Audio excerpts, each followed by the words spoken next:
Éternel Dieu de gloire, Dieu Tout-Puissant, merci pour ces moments. Des moments si merveilleux, tendre Père, que toi tu as rendu possible grâce à ta puissance, que tu as rendu possible grâce à ton amour. Nous voulons entendre de toi, Seigneur Dieu.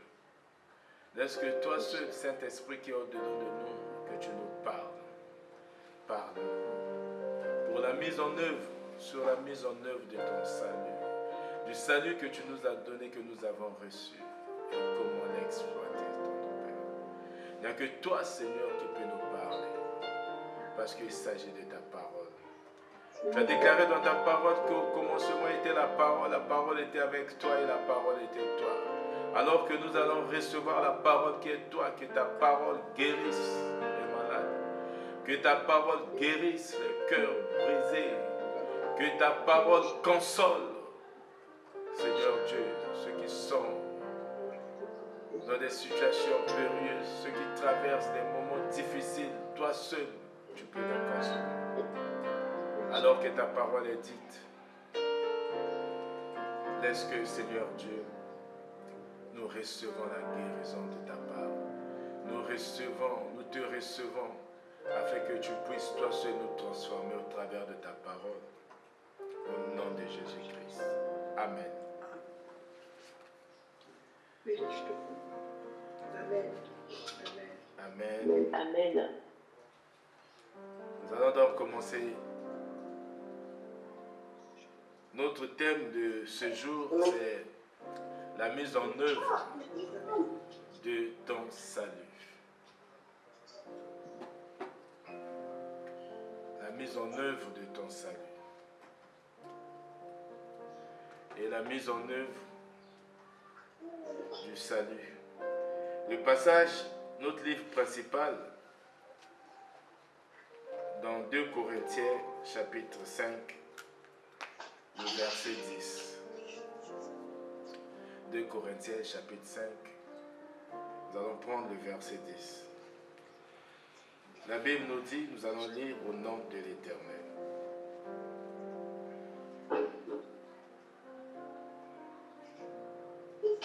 Car il nous faut tous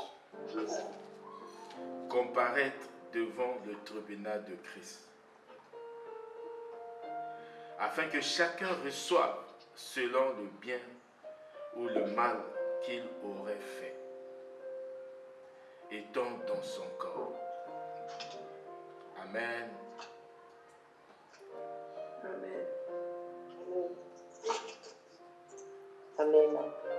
Il nous faut tous comparaître. La Bible nous parle, et c'est Paul qui dit, selon l'instruction, l'inspiration du Saint-Esprit, qu'il nous faut tous comparaître devant le tribunal de Christ. Le tribunal de Christ, ce n'est pas un tribunal sur terre. C'est le tribunal donc après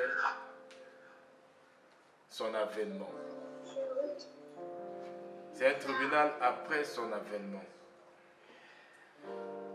Afin que chacun reçoive. Ça veut dire que, étant dans le monde, après avoir reçu le salut, après être sauvé,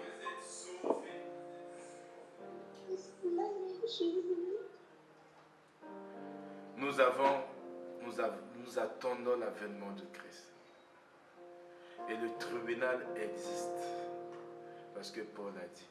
Et que après le tribunal, chacun doit recevoir. On est sauvé. Pourquoi on est sauvé? Parce que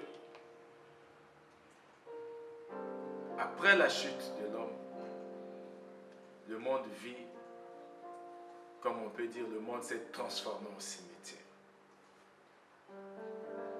Pourquoi? Parce que l'homme n'était plus en connexion, n'était plus en contact et l'Esprit de Dieu ne vivait plus dans l'homme. Le monde s'est transformé. Et tout le monde qui naissait mort. On est nés tous morts. jusqu'aujourd'hui, on est, mais on est mort. Pourquoi on est mort? Parce qu'on est sans la connexion avec Dieu. Parce que Dieu avait dit que le jour où vous mangerez du fruit, de l'arbre, de la connaissance du bien et du mal, vous mourrez. Et quand on est sauvé, Jésus est passé sur la croix. Jésus, en passant sur la croix, tous ceux qui reçoivent maintenant Jésus comme leur Seigneur et Sauveur sont sauvés. Ils reçoivent. Nous avons reçu le salut. Maintenant, nous ne devons pas vivre simplement dans le salut, mais nous devons penser à l'avènement de Christ. C'est le message que Dieu veut nous apporter aujourd'hui. Nous devons vivre, penser à l'avènement de Christ. Sinon, qu'est-ce que nous allons recevoir par rapport à ce que nous avons? Quels sont les effets ou l'impact du salut que nous avons reçu? Nous vivons. N'y a-t-il pas une différence entre celui qui capitalise son salut et celui qui a juste reçu le salut et qui est sauvé? Il est au paradis, il est au ciel. Mais celui qui a durement vécu, celui qui a reçu le salut et il vit pieusement, il attend fermement l'avènement de Christ. N'y a-t-il pas une différence, mes bien-aimés? La mise en œuvre du salut, ça veut dire que la capitalisation du salut que nous avons reçu. Parce que nous avons reçu le salut et nous devons donc poursuivre le salut. Vouloir faire de sorte que les autres aussi reçoivent le salut. Alléluia. Bien-aimés dans le Seigneur, nous pouvons ouvrir également nos Bibles dans le livre de 1 Corinthiens. C'est toujours Paul. 1 Corinthiens chapitre 3, du 11e jusqu'au 15e verset, pour mieux comprendre ce qui va se passer au tribunal après l'avènement de Christ. Parce qu'il y a des chrétiens qui vivent, ou parce qu'il y a manque de connaissances, nous vivons juste parce qu'on est déjà sauvés. On sait que Christ fait tout pour nous. Mais qu'est-ce que nous faisons pour le Christ? Qu'est-ce que nous faisons avec cette grâce que nous avons reçue d'être sauvés? Est-ce que nous aussi nous sauvons? Est-ce que nous apportons la joie? Est-ce que nous allons garder notre foi jusqu'à la fin? Est-ce que nous allons porter le corps incorruptible? Dans 1 Corinthiens chapitre 3, verset 11, la Bible nous dit « Car personne ne peut poser un autre fondement que celui qui a été posé, savoir Jésus-Christ. Or, si quelqu'un bâtit sur ce fondement avec de l'or, de l'argent, des pierres précieuses, du bois, du foin, du chaume, l'œuvre de chacun sera manifestée. Car le jour la fera connaître parce qu'elle se révélera dans le feu et le feu éprouvera ce qu'est l'œuvre de chacun.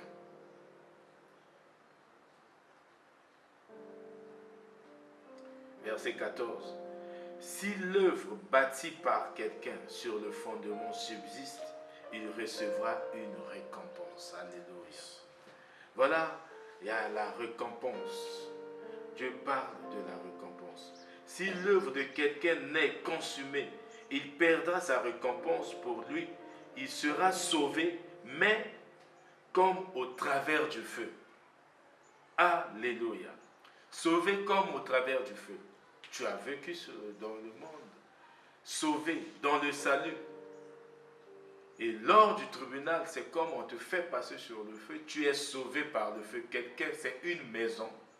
Nous pouvons comprendre cela comme en prenant l'incendie dans une maison. Tu perds tout. Tu es sauvé. Tu sors de la maison. Mais tout ce que tu as eu à faire, tout ce que tu as possédé durant toute ta vie, durant ton existence, tu sors seul. Tu sors avec les habits que tu as. Tout ce qui est dans la maison, tu perds. Voilà comment expliquer sauvé par le feu. Tu seras sauvé parce que tu as reçu Jésus-Christ comme Seigneur et Sauveur. Tu as vécu dans le monde en reconnaissant que Christ est ton Seigneur, Christ, Jésus-Christ est ton Sauveur. Mais après, lors de l'avènement, tu passes au tribunal, mais tu perds tout. Tu perds tout. Tu es sauvé comme dans les flammes de feu. Il y a l'incendie, la maison brûle, on te sort des flammes, on te sort. Parfois c'est quelqu'un qui te sauve, mais tout ce que tu as comme bien, tu perds. Mais tu n'as aucune récompense quand tu sors des flammes. Tu n'as aucune récompense quand tu sors des flammes. Aucune récompense. Tu es sorti tout seul ou toute seule. Voilà l'explication que Paul donne pour dire que il y a un tribunal, chacun doit recevoir selon la manière dont il s'est conduit sur la terre. Qu'est-ce que cela veut dire? Nous pouvons donc retenir ici, au verset 14, que l'œuvre bâtie par quelqu'un sur le fondement subsiste. Ça veut dire que dans le salut, pendant que tu es sauvé, tu bâtis. Tu ne laisses pas le Seigneur, maintenant que tu es citoyen du ciel, tu as été sauvé, tu cherches à sauver. Tu es réellement le représentant de Christ. Tu ne vis pas juste une vie de salut, une vie passive dans le salut, mais une vie active dans le salut. C'est là où la Bible parle. Il recevra une récompense. Alléluia. Mon bien-aimé, tu dois vivre pour la récompense. Tu ne dois pas vivre juste pour être sauvé, mais pour avoir une récompense. Parce que si la récompense existe, c'est pour que tu la reçoives. La première récompense, que c'est ce que nous sommes en train en ce moment de développer, quand vous lisez, ça fait peut-être 2 mois que nous enseignons sur ça, c'est la récompense, c'est la couronne de justice. La couronne de justice, c'est celle qui est donnée à ceux qui garderont la foi, selon ce qui est écrit dans 2 Timothée, chapitre 4, le verset 6 jusqu'au verset 8. 2 Timothée, nous allons lire 2 Timothée pour parler de la récompense, qui est la récompense de la foi. Parce que tu as été sauvé, tu crois, tu fixes ton regard, tu gardes ta foi en Jésus-Christ durant la naissance, ta nouvelle naissance, jusqu'à l'avènement de Christ. Tu n'as pas perdu la foi, tu as gardé, tu as fixé toujours ton regard vers Christ. Quels que soient les problèmes, quelles que soient les épreuves, toi tu as gardé la foi. 2 Timothée 2 Timothée chapitre 4, nous allons ouvrir. Je ne sais pas si vous êtes. Chapitre 4, si vous y êtes, moi je suis. Car pour moi, je serai déjà je sers déjà de libation. Et le moment de mon départ approche. J'ai combattu le bon combat, j'ai achevé la course, j'ai gardé la foi. Désormais, la couronne de justice m'est réservée. Le Seigneur le juste juge, me le donnera dans ce jour-là. Et non seulement à moi, mais encore à tous ceux qui auront aimé son avènement. Amen. Le juste juge. On parle toujours du jugement, que après l'avènement, Parce que j'ai combattu, tu as combattu le bon combat de la foi, tu as gardé, tu as achevé ta course, donc tu as fini ton appel. Tu ne t'es pas écarté de ton appel, tu es arrivé à la fin, tout en gardant la foi, tu recevras la couronne de justice. Alléluia. La couronne de justice est une couronne qui est incorruptible. La couronne incorruptible. C'est pour ça qu'on parle de la couronne de justice, une couronne incorruptible. Tu reçois cette couronne parce que tu as gardé la foi. Nous devons donc dans le salut, quand nous vivons dans le salut, toujours garder, fixer notre regard vers Christ selon ce qui est écrit dans Hébreux chapitre 12 au verset 2, qui est le chef, celui qui nous a enrôlés. Pour ça, on ne va pas entrer dans les détails, vous pouvez suivre ces enseignements. La couronne de justice sur notre chaîne YouTube, il y a peut-être déjà 8 enseignements sur ça.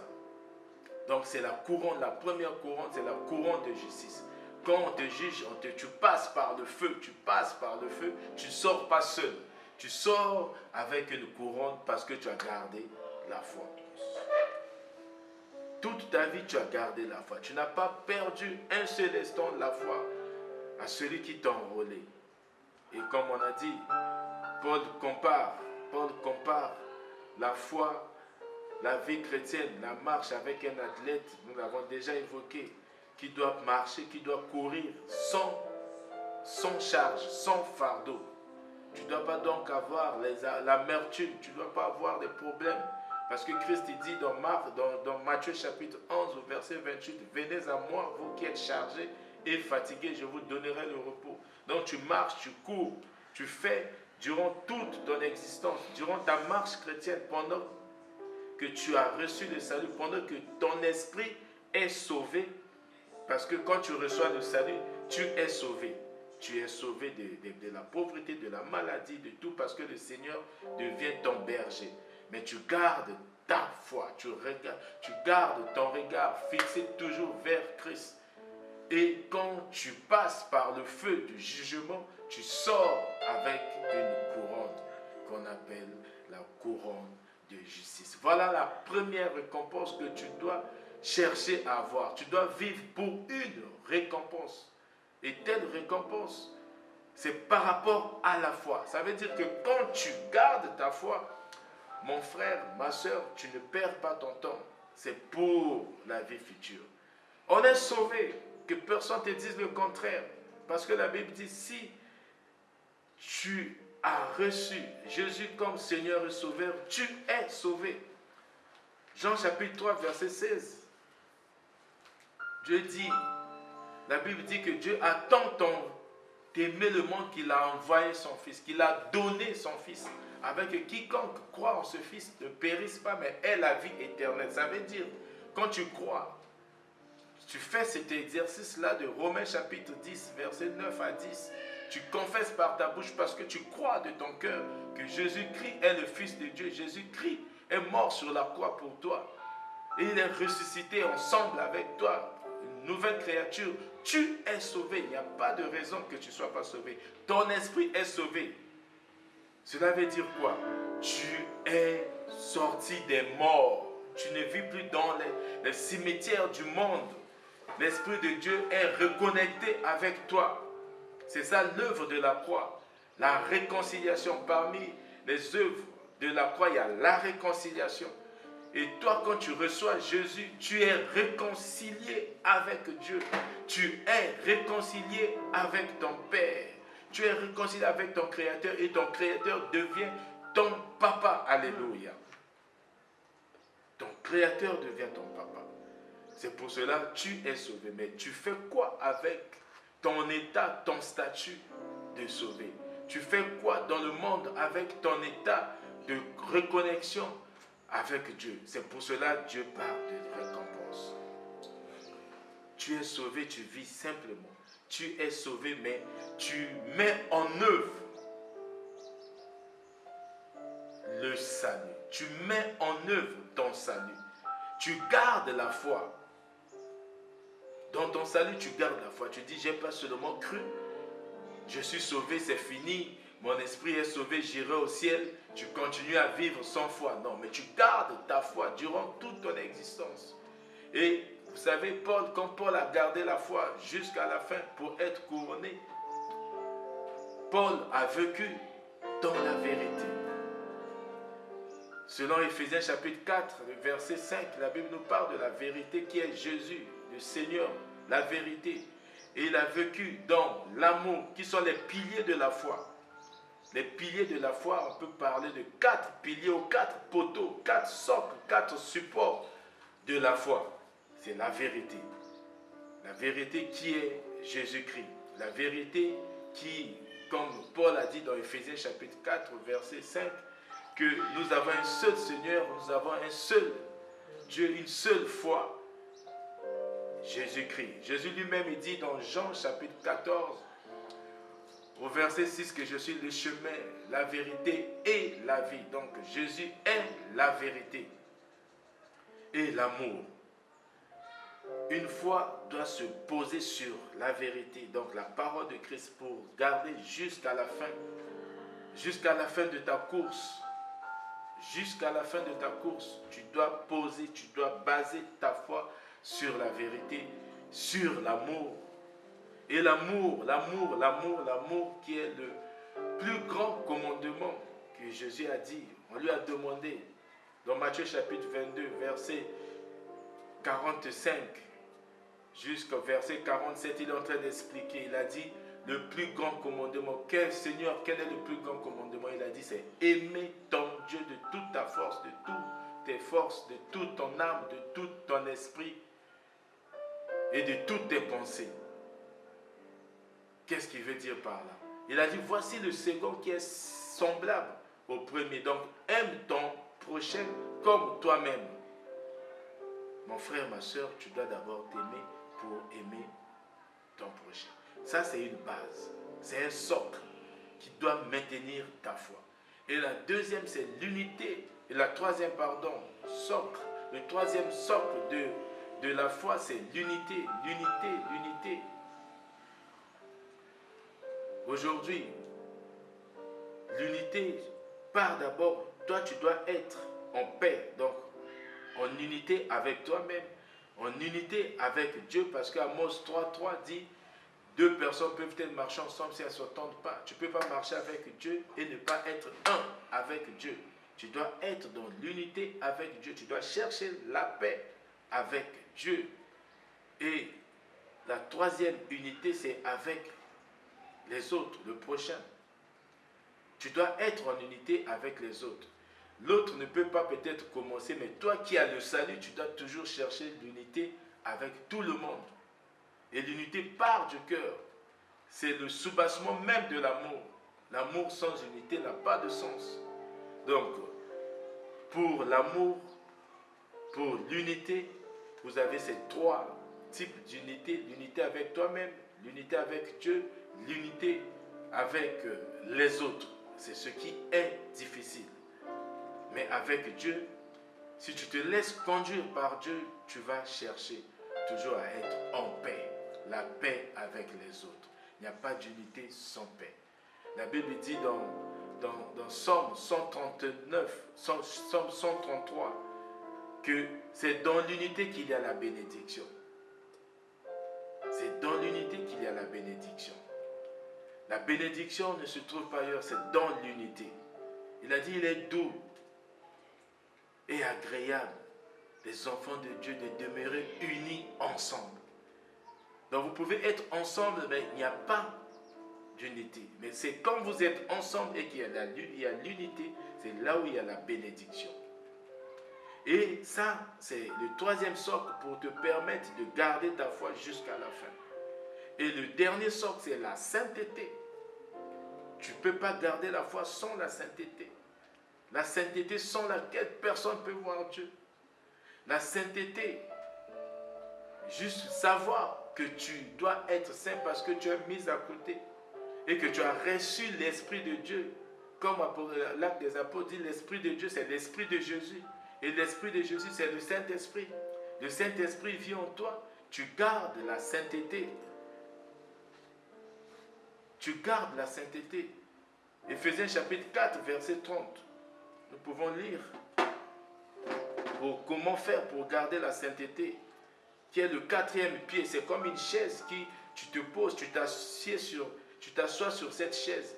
L'un des pieds, quand ça tombe, tu ne peux pas avoir l'équilibre. Donc pour avoir l'équilibre, avoir une foi complète, pour achever ta course, pour garder ta foi jusqu'à la fin, tu dois poser ta foi sur ces 4 socles, qui est, je récite, la vérité, l'amour, l'unité et la sainteté. Là, on est sur la sainteté, parce qu'il y a encore d'autres récompenses que nous allons parler.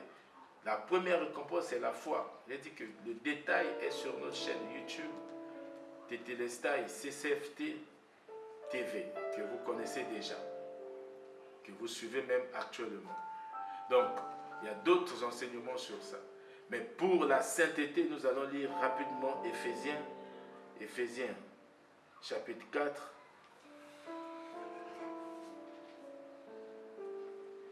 Éphésiens, le chapitre 4 toujours.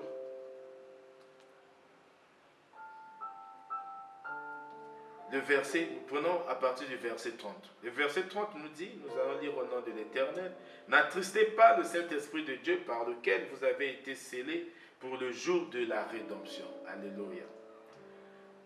Donc, quand nous attristons le Saint-Esprit qui est en nous, on n'est pas en bon rapport, en bon terme avec Dieu, en bon terme avec le Saint-Esprit du tout. Du coup, on n'est pas dans la sainteté.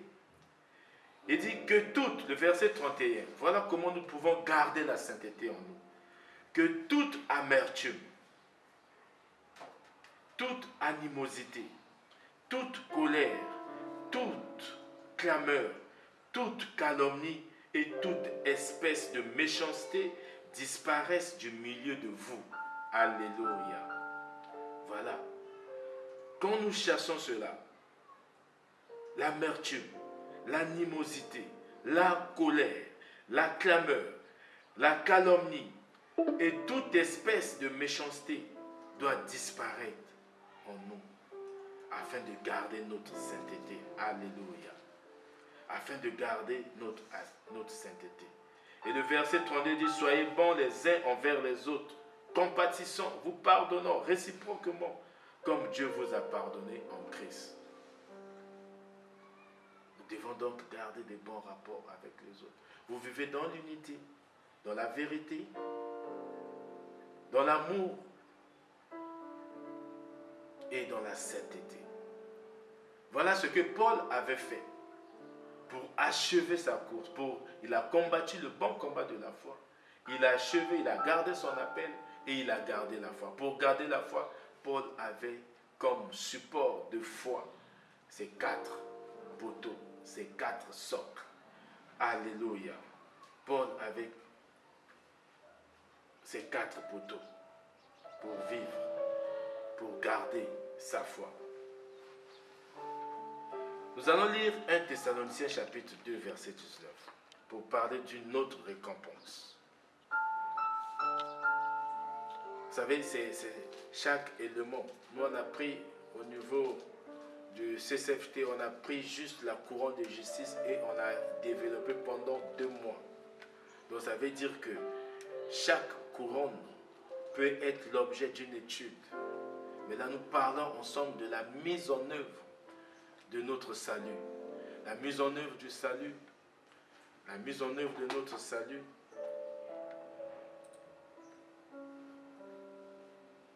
qui part par notre foi, qui part par la recherche, la course des récompenses, la course des récompenses. Alléluia. Tu es sauvé, cherche quelqu'un aussi pour sauver. Est-ce que tu reçois la parole juste pour toi-même?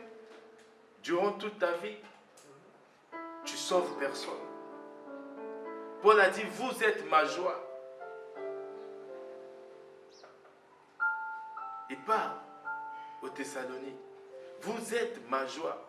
Parce que c'est au travers de moi que vous avez été sauvés. Donc si tu reçois aujourd'hui la parole, tu penses toujours à quelqu'un pour écouter la même parole que toi. Tu emmènes des âmes à Christ. Tu vas pas seulement passer ou traverser le feu, mais tu seras aussi couronné. Tu porteras la couronne. Tu dois penser dans ton existence, dans ta vie. Combien d'âmes, combien de personnes tu as amenées à Christ. Combien de vies tu as sauvées. Sauver, ce n'est pas seulement évangéliser, au travers même de ton comportement. Notre vie, c'est un enseignement. En tant qu'enfant de Dieu, tu dois sauver au travers de ton comportement. Parce que tu dois te dire que les gens qui me voient doivent être sauvés au travers de ma vie, au travers de mon style de vie, au travers de mon mode de vie qui est la parole de Dieu. Et les gens sont sauvés par ton comportement. Tu peux sauver par l'évangile, par l'évangélisation, comme aussi tu peux sauver, amener des âmes à Dieu par ton comportement. Comment tu vis dans ton département? Comment tu vis dans ta commune, dans ta province, là où tu es?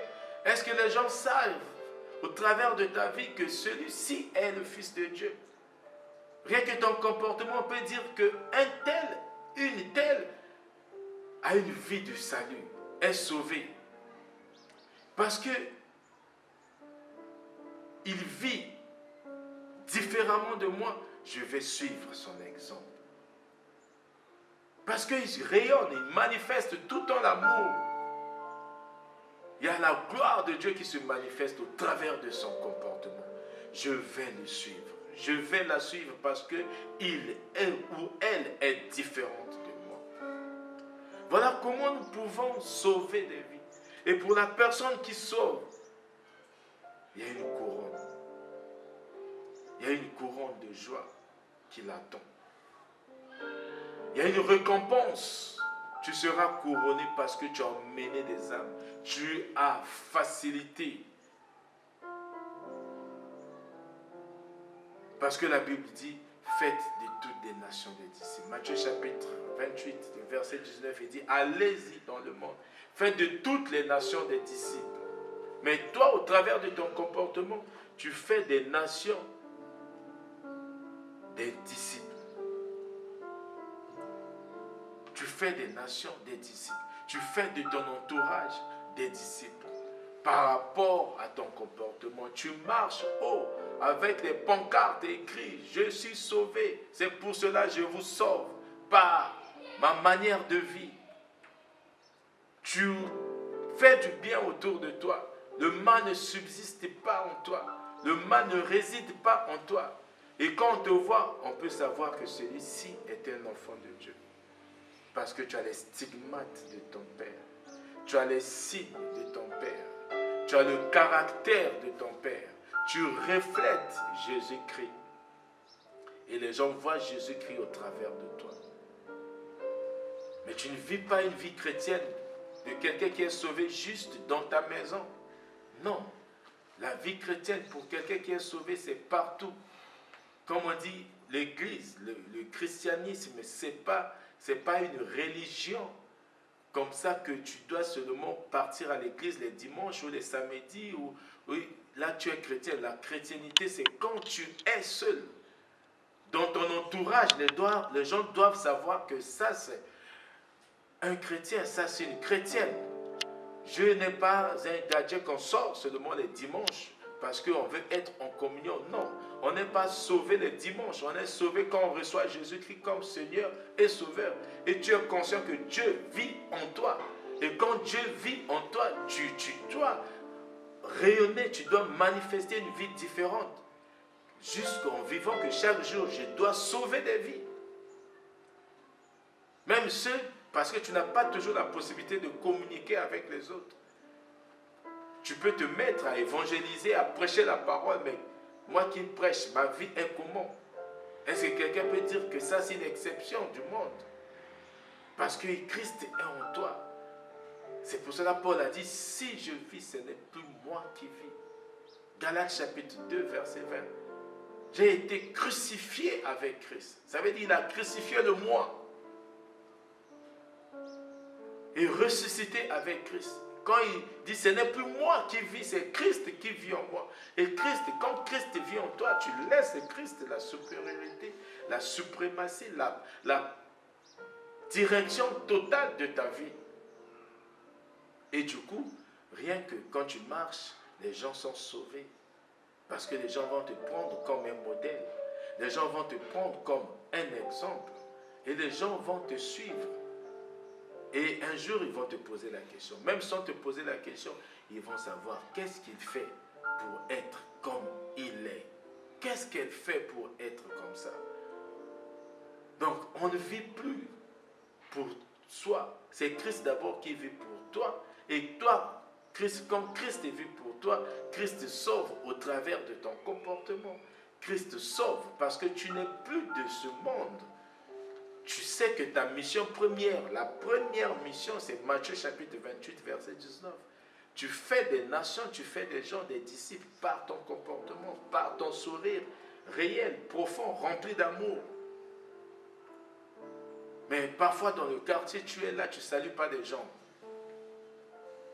Alléluia. Tu ne salues pas des gens, tu es crispé, tu es rempli parfois de ton orgueil, mais tu es déjà sauvé. Mais tu n'as pas sauvé quelqu'un sur la terre. Parce qu'on sait que celui-là est chrétien. On le voit parfois dans les images. On sait qu'il porte une uniforme de l'église. On le voit on voit sur ses statuts. Mais les statuts ne définissent pas ta personne. Les statuts WhatsApp ou les statuts, tout ce qu'on fait, ce n'est pas ça qui définit ta personne. Mais c'est ton comportement. C'est ta vie au quotidien. C'est ta vie au quotidien. Est-ce que Christ est fier de toi, toi qui l'as reçu? C'est ça, tu ne dois pas vivre seulement parce que tu es sauvé, tu dois vivre pour un objectif éternel.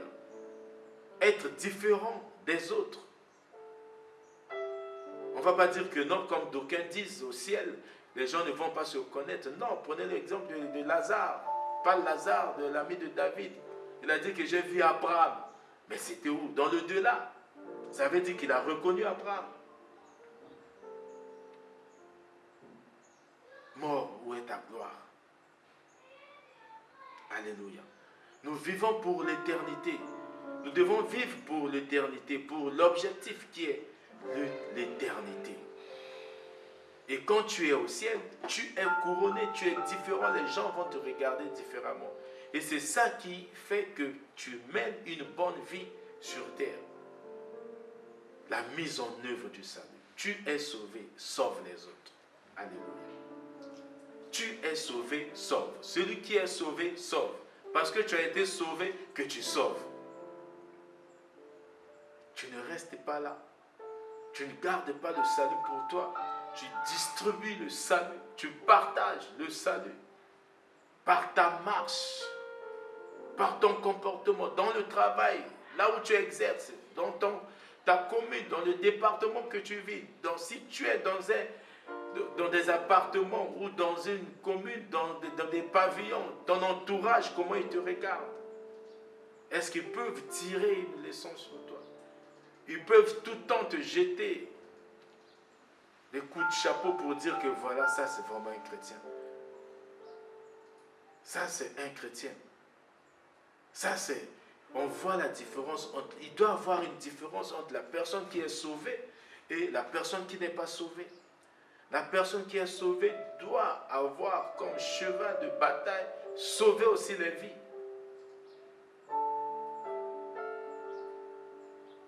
Doit chercher à sauver les vies. Nous allons lire 1 Pierre chapitre 5 verset 2. 1 Pierre chapitre 5 le verset 2. Nous allons finir par le verset 4. Nous allons lire au nom du Seigneur.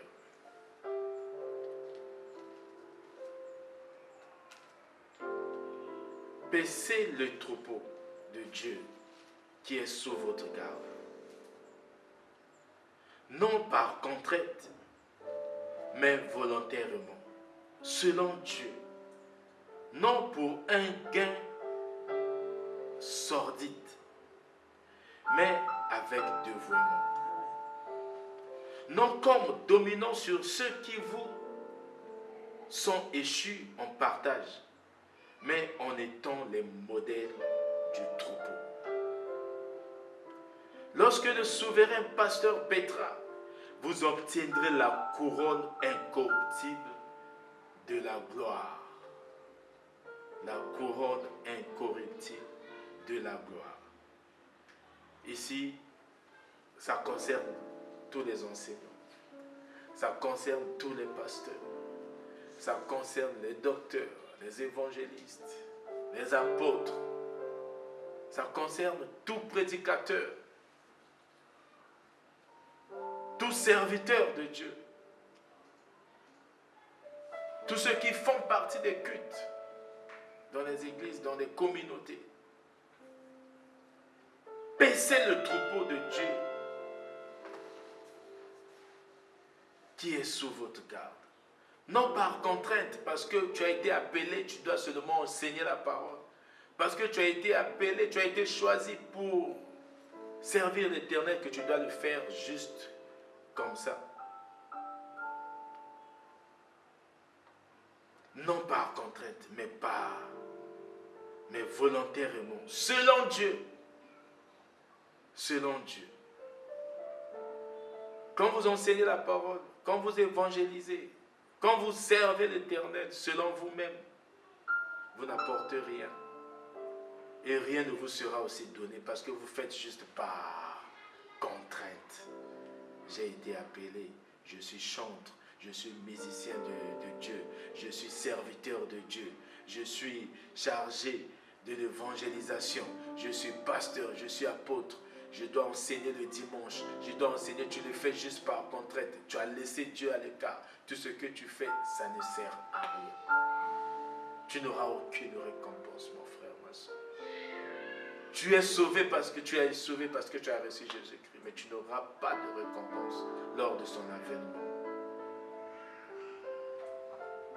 Non comme dominant sur ceux qui vous sont échus en partage.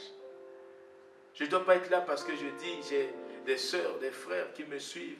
Je dois être dominant parce que Dieu m'a appelé comme docteur. Je dois enseigner, je dois prendre la supériorité sur eux. Non, je dois tout faire par Dieu.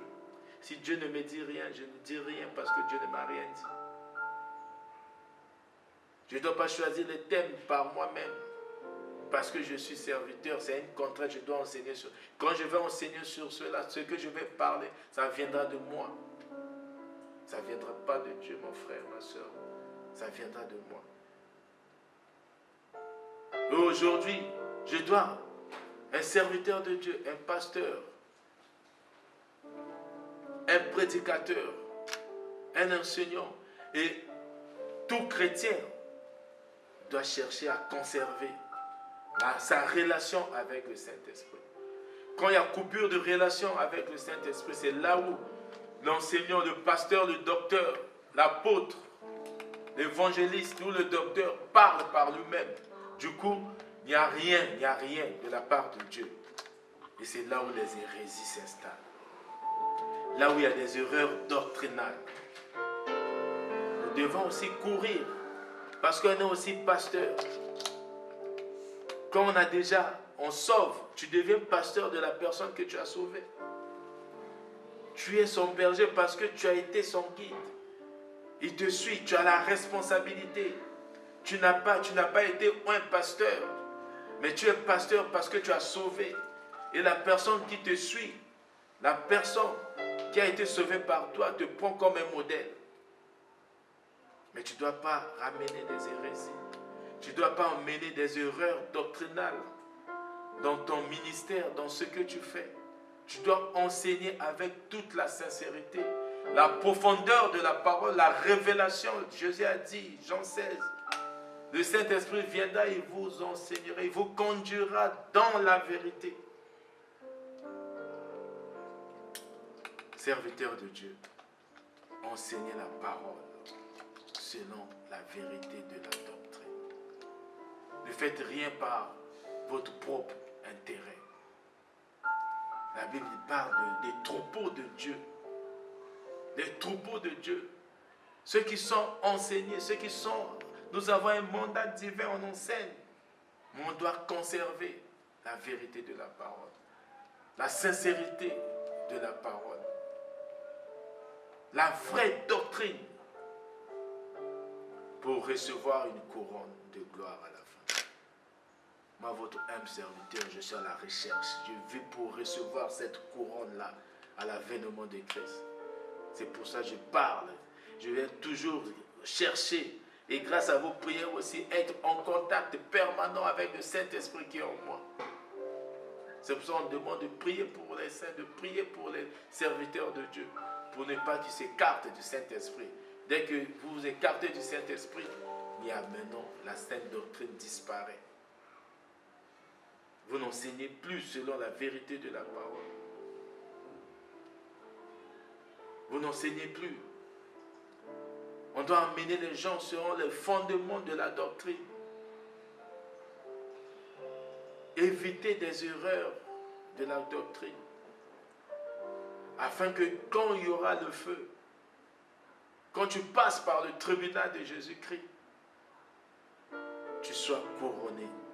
Tu sois couronné de gloire. Alléluia. Tu sois couronné de gloire.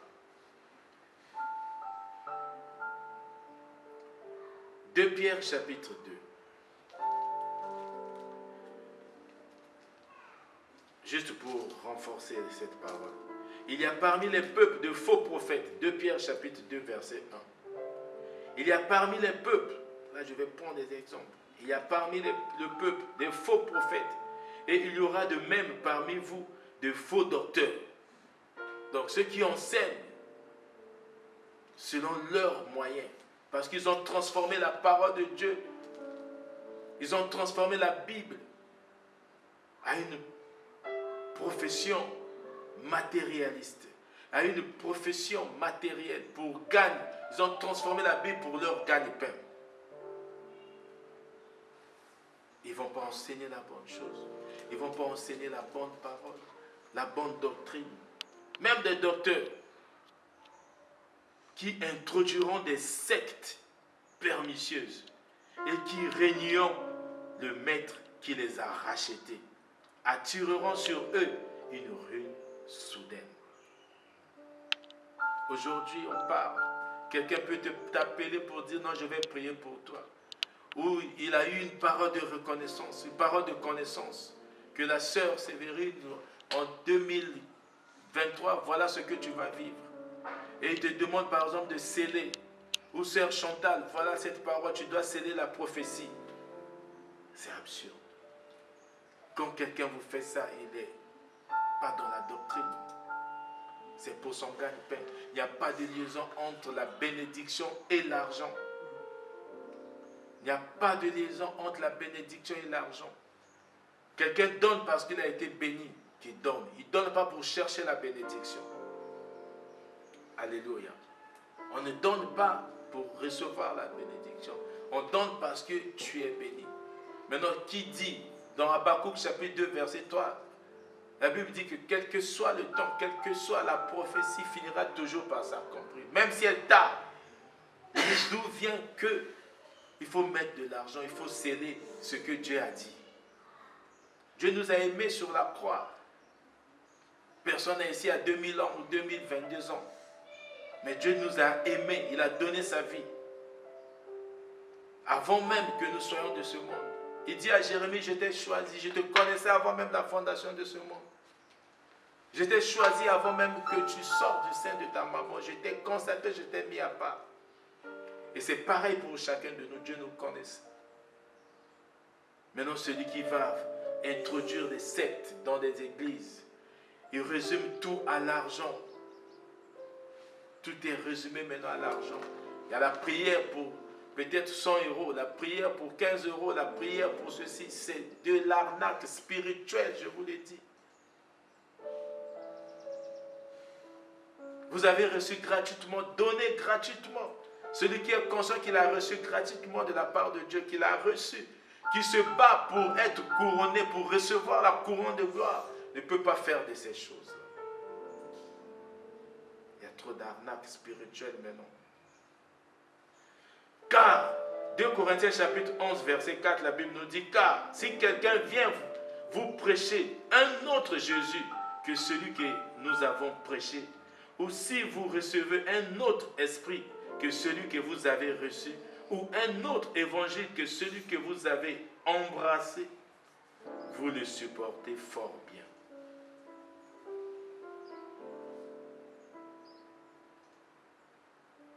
Alléluia. Faites attention. Il n'y a pas un autre enseignement que l'enseignement que Jésus nous a donné. Il n'y a pas un autre enseignement. Partout quand on voit Jésus partir, il marchait, il s'arrêtait en faisant le bien. Il s'arrêtait, il sauvait, il guérissait. Mais il ne s'attendait rien au retour. Déjà la base, quand on nous dit que Dieu a tant aimé le monde, personne n'a aimé Dieu. La Bible dit dans Jacques, dans 1 Jean chapitre 4, qu'il nous a aimé le premier. C'est parce qu'il nous a aimé que nous l'aimons. L'amour inconditionnel de Dieu. Dieu nous aime d'un amour inconditionnel. Ça veut dire qu'il s'attend à rien au retour. Maintenant, d'où vient que tu dois donner pour recevoir la bénédiction? Dieu n'est pas un commerçant, ma soeur. Dieu n'est pas un commerçant, il t'aime, il vit au-dedans de toi. Si quelqu'un vient t'apporter l'évangile d'argent pour briser ou pour sceller, pour chasser, ça n'a pas de sens. Dieu t'aime d'un amour sincère. Quand même quand tu es dans le péché, Dieu t'aime. Ce n'est pas un vendeur de bénédiction. Tu as la bénédiction. Comment Dieu peut être en toi et que tu n'as pas la bénédiction? 1 Corinthiens chapitre 3 verset 16. Ne savez-vous pas que vous êtes le temple de Dieu et que l'Esprit de Dieu habite en vous? Comment l'Esprit de Dieu peut habiter en toi et que tu n'as pas la bénédiction, ma soeur, mon frère? Tu as la bénédiction. Tu es béni. Alléluia. Alléluia. Pour chasser les démons, tu dois donner de l'argent pour qu'on chasse les démons. Tu n'as pas de démons. Christ est en toi. Là où il y a la lumière, il n'y a pas l'obscurité. On n'a jamais vu dans la Bible comment Jésus est en train de poursuivre les démons. Non, quand Jésus marche, les démons fuient d'eux-mêmes. Alléluia. Et tu es comme ça. Donc, mon frère, ma soeur, ne vous laissez pas tromper par des doctrines bizarres, par des gens qui se cachent derrière la Bible pour exploiter le peuple de Dieu. Parce qu'il a enseigné, ou peut-être qu'il doit aller enseigner dans une conférence ou dans une église quelconque, on doit lui donner un cachet. Non. Ça n'existe pas. Ça n'existe pas. Ça n'existe pas. Je doute même si ces gens-là sont appelés.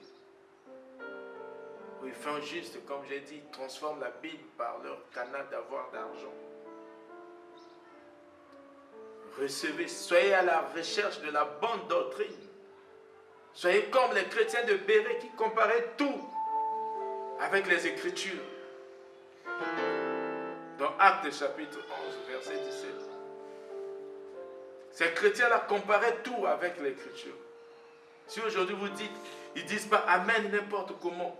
Avant de dire Amen, ils vérifient est-ce que ce que cet homme de Dieu a dit, ça concorde avec la parole de Dieu. Si ça ne concorde pas, il vous écoute jusqu'à la fin.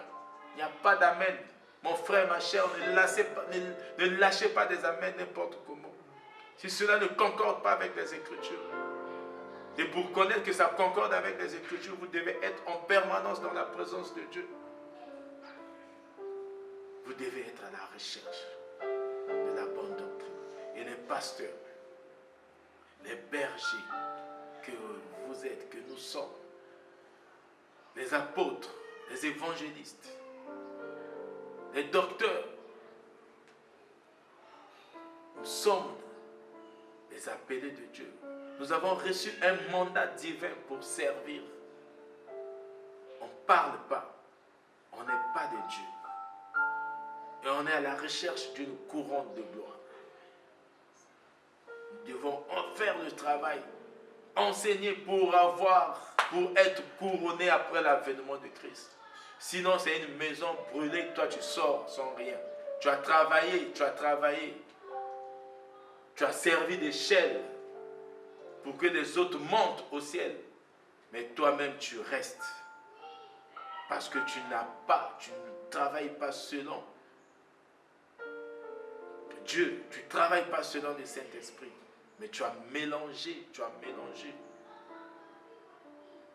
Tu fais de ton travail, tu fais de ton appel, tu fais de ton salut un gagne-pain.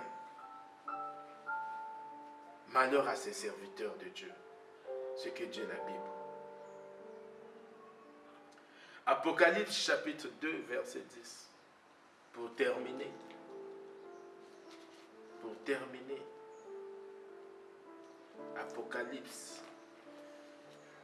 Apocalypse 2, 10.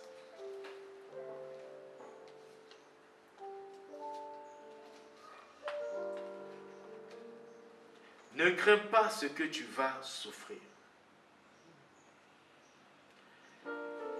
Voici le diable jettera quelques-uns de vous en prison, afin que vous soyez éprouvés, et vous aurez une tribulation de 10 jours.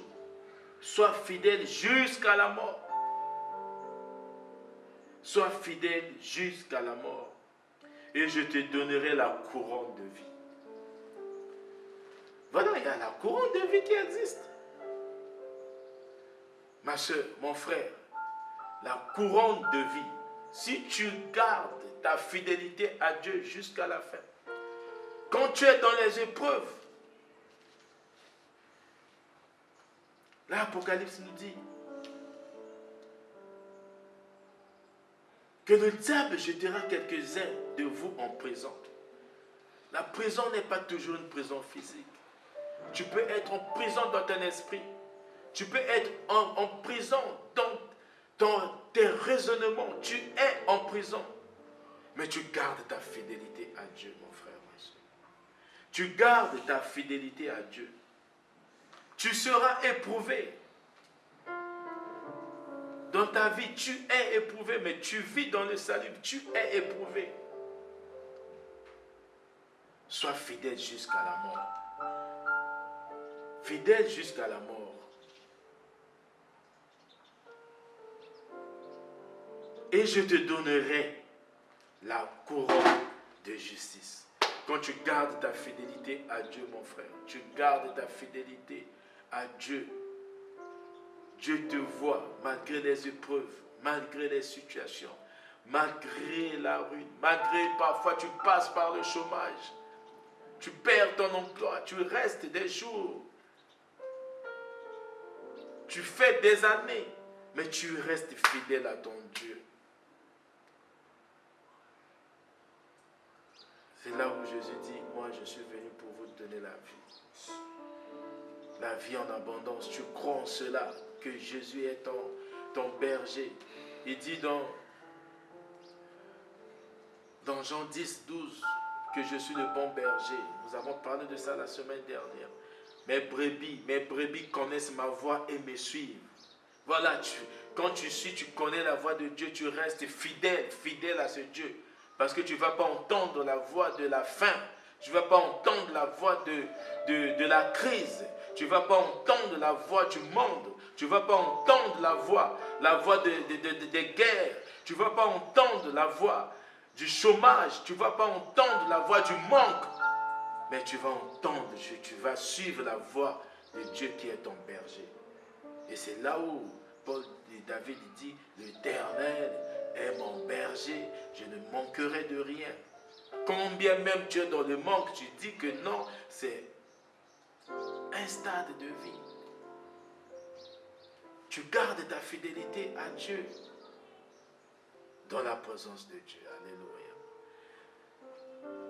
Demeurez bénis, vous qui avez reçu cette parole. Que la grâce de Dieu, la grâce de notre Seigneur Jésus-Christ, l'amour de Dieu notre Père et la communion du Saint-Esprit soient avec tous. Dieu de gloire, Dieu tout-puissant. Toi qui est si bon que tu nous as rappelé, Père éternel, ce à quoi nous devons vivre. Parce qu'on est sauvé que nous devons maintenant chercher des récompenses.